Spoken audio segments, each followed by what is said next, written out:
La victoire de la Syrie suscite l'hystérie de Fabius qui a dévoilé ses liens étroits avec les terroristes.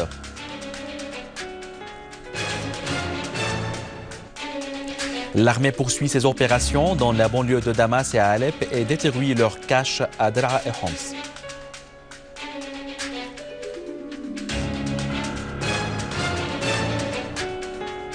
Al-Halaqi inaugure la Société du soin sanitaire pour l'assurance maladie et visite la banque de crédit populaire à Abu Rumani.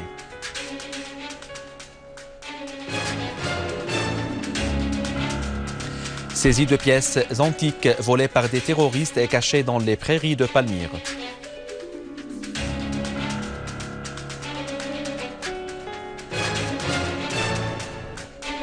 Le ministère du Tourisme organise une tournée touristique à Sednaï en vue de promouvoir le tourisme intérieur.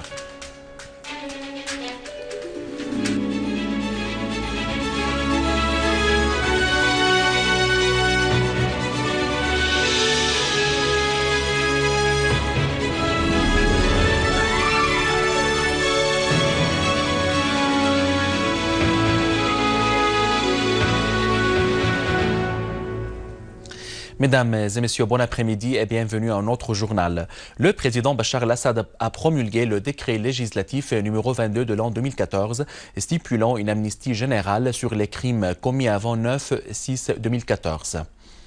Le ministre de la Justice, Najm Ahmad, a affirmé dans une déclaration que le décret législatif numéro 22 promulgué par le président Bachar el-Assad le 9/6/2014 s'inscrit dans le cadre de la tolérance sociale, de la cohésion nationale et des victoires réalisées par l'armée arabe syrienne partout en Syrie.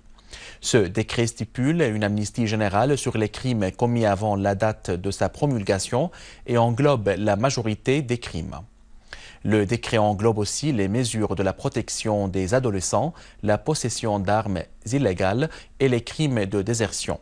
Le décret a offert l'opportunité à tous les déserteurs de régulariser leur situation. À noter que le décret de l'amnistie a exclu de ses dispositions les crimes de trahison, d'espionnage, de terrorisme et d'honneur. Le président Bachar el-Assad a reçu un télégramme de félicitations de la part du président iranien Hassan Rouhani pour sa victoire à la présidentielle. Dans son télégramme, le président Rouhani a fait savoir que le succès de la présidentielle incarne la volonté du peuple syrien résistant et consolide sa présence sur la scène politique. Il a estimé que les résultats de la présidentielle avaient montré la confiance absolue du peuple syrien en la poursuite de la voie de la paix, de la stabilité et de l'unité nationale.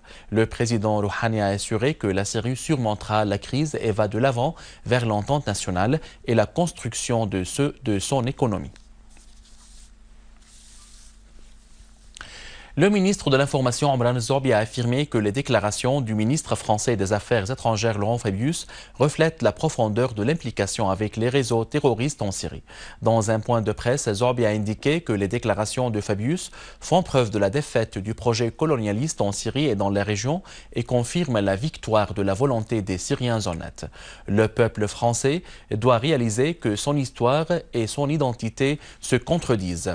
Vivement avec la politique de son gouvernement impliqué dans le soutien du terrorisme, a-t-il fait allusion. Le ministre français des Affaires étrangères Laurent Fabius est d'origine juive et déploie tout effort pour servir l'entité sioniste, dont la politique constitue une violation des droits de l'homme. Des observateurs estiment que la nomination de Fabius comme chef de la diplomatie française a eu lieu en reconnaissance de l'appui qu'apporte le lobby sioniste à Hollande lors de la présidentielle. Les Français et les analystes dans le monde entier s'indignent de l'histoire de Fabius, qui est impliqué en 1991 dans le scandale de la vente de sang pollué de sida aux pays arabes et européens. Fabius et son parti socialiste ont subi une grande perte aux élections municipales françaises pour cette année au profit de la droite française, et ce simultanément avec la détérioration remarquable de la réputation de ce parti en raison, selon le journal Le Figaro, de la mauvaise politique du gouvernement d'Hollande. Beaucoup de Français sont d'accord sur le fait que la politique étrangère de la France ne sert point les intérêts publics du pays. En plus, le mécontentement des Français s'est accentué en raison du scandale financier de l'ex-ministre du Budget au gouvernement d'Hollande et du classement de Fabius après le scandale à la tête de la liste des personnes riches au gouvernement de Jean-Marc Ayrault avec plus de 6 millions d'euros.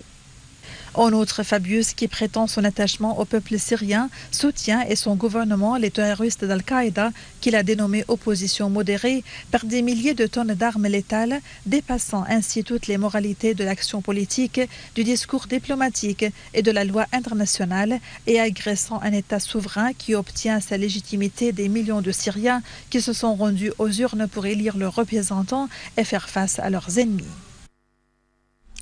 Les fils de la communauté syrienne en Bulgarie et en Australie ont célébré la victoire du président Bachar el-Assad au poste du président de la République arabe syrienne. Les fils de la communauté syrienne en Australie ont exprimé leur joie pour la victoire du président al-Assad via un défilé de voitures qui ont parcouru les rues de la ville de Melbourne. Les participants ont exprimé leur joie pour la victoire du président Bachar el-Assad à la présidentielle. En Bulgarie, la communauté syrienne s'est rassemblée au siège de l'ambassade de Syrie à Sofia pour célébrer la victoire de Dr Bachar el-Assad aux élections présidentielles. Le chargé d'affaires à l'ambassade syrienne à Sofia, Bachar Safiya, a salué dans une allocution prononcée lors de la cérémonie les martyrs de la Syrie militaire et civile qui se sont sacrifiés pour protéger la souveraineté et l'unité de la Syrie. Le président du Conseil des ministres, Wael Halaqi, a inauguré la Société du soin sanitaire pour l'assurance maladie et inspecté les mécanismes du travail dans la banque de crédit populaire dans le succursale d'Abourmane à Damas. Halaqi a affirmé que la Société du soin sanitaire est l'une des sociétés les plus distinguées dans la gestion des dépenses médicales et le fruit de la participativité entre les médecins et les dentistes. Des groupes terroristes armés ont attaqué aux obus de mortier l'usine de gaz à Deir ez-Zor, y causant des dégâts matériels dans plusieurs équipements. Le ministre du pétrole et de la richesse minière, Souleymane Abbas, a fait savoir que l'usine de gaz de Deir ez-Zor assure au réseau syrien de gaz environ 3 millions de mètres cubes de gaz propres par jour, soulignant que sa mise hors service influe négativement sur l'alimentation des centrales de génération de l'électricité en gaz. Il a affirmé que les travailleurs à l'usine ont vidé le gaz de toutes les lignes et mis l'usine dans un état de sûreté. Des unités de l'armée et des forces armées ont visé des rassemblements et des caches des terroristes, faisant des morts et des blessés parmi eux à Daraa, Al-Balad et sa campagne. Des terroristes ont été éliminés et d'autres blessés à Tal Ahmar Sharqi au sud-est du village Atman et dans d'autres régions. De même, un minibus transportant des terroristes a été détruit dans le village Dawaya Kabira, dans la banlieue ouest de Daraa. De même, une colonne de voitures et des terroristes a été visée par l'armée alors que les voitures étaient en route vers le village Karak. Nombre de voitures a été détruit en plus d'une autre dotée de mitrailleuses lourdes dans le village Atman. Dans la banlieue de Damas, des unités de l'armée arabe syrienne ont abattu de nombreux terroristes et blessé d'autres dans les fermes nord de Mleha sur l'axe de la localité de Jisrin. D'autres unités de l'armée arabe syrienne ont détruit une cache des terroristes à Wadi Ain Tarma, tuant et blessant plusieurs terroristes dans les fermes de Nashabia au fond de Routa Est. Une cache des terroristes a été détruite à Zamalka alors que les terroristes qui s'y trouvaient ont été tués ou blessés.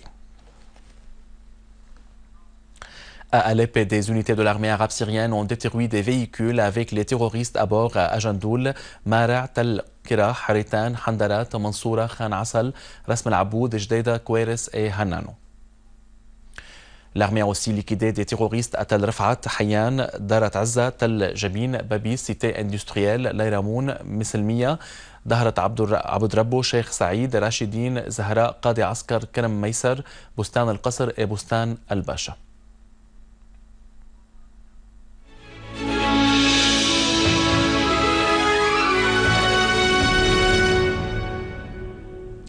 Les services de sécurité spécialisés ont saisi à Palmyre, dans la banlieue de Homs, 8 pièces antiques volées par des terroristes de plusieurs sites archéologiques, puis transportées vers les vergers de Palmyre pour les trafiquer hors de la Syrie. Le secrétaire du musée de Palmyre, Dr Khalil Al-Hariri, a déclaré à Sana que les pièces qui remontent au IIe siècle sont composées de 2 bustes de dames palmyréniennes, d'une sculpture en pierre calcique, d'un banquet funèbre, de 2 statues de jeunes palmyréniennes et de 3 statues d'un prêtre et de 2 hommes palmyréniens. Sous le thème « Le soleil de la Syrie se lève de nouveau », une tournée touristique a été effectuée à Sednaïa dans la banlieue de Damas en vue de promouvoir le tourisme intérieur dans le pays. Le ministère du Tourisme a organisé hier une tournée touristique dans la ville de Saïdnaïa dans la banlieue de Damas. Il s'agit de faire la lumière sur l'importance du tourisme intérieur et sur les monuments touristiques qui témoignent de la civilisation de la Syrie. Les visiteurs se sont rendus aux 2 monastères de la Sainte Vierge à Saïdnaïa et de Mar Elias à Ma'arret Saïdnaïa. La délégation regroupait des artistes, des sportifs et des journalistes. Lors de la tournée, on lui a fait un exposé sur l'histoire des 2 monastères et de leur héritage et patrimoine culturel. Le directeur des relations publiques au ministère du Tourisme a souligné que cette visite intervient pour réanimer le tourisme intérieur en tant que facteur essentiel pour la réussite de l'industrie touristique suspendue à cause de la crise en Syrie. Le directeur du tourisme de la banlieue de Damas a indiqué que la tournée coïncide avec le premier jour du calendrier touristique de l'été 2014. Elle permet de promouvoir le retour à la vie normale dans plusieurs régions en Syrie. De telles activités tiennent à montrer l'héritage historique qui remonte à des milliers d'années de la Syrie, mais aussi du monde entier. À noter que la construction du monastère de Saïdnaïa remonte à l'an 547. Des milliers de visiteurs s'y rendent chaque année venant de l'intérieur et de l'extérieur de la Syrie. À la fin de ce journal, je vous rappelle les principaux titres. La victoire de la Syrie suscite l'hystérie de Fabius qui a dévoilé ses liens étroits avec les terroristes.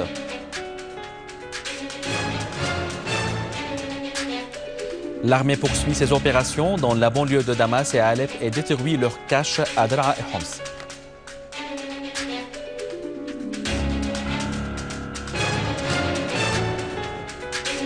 Al-Halaqi inaugure la Société du soin sanitaire pour l'assurance maladie et visite la banque de crédit populaire à Abu Roman.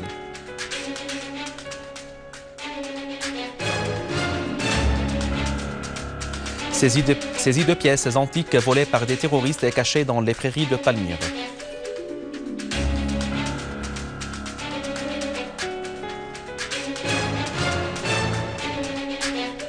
Le ministère du Tourisme organise une tournée touristique à Sednaïa en vue de promouvoir le tourisme intérieur. Mesdames et messieurs, c'est notre journal d'aujourd'hui. Merci de l'avoir suivi. Au revoir.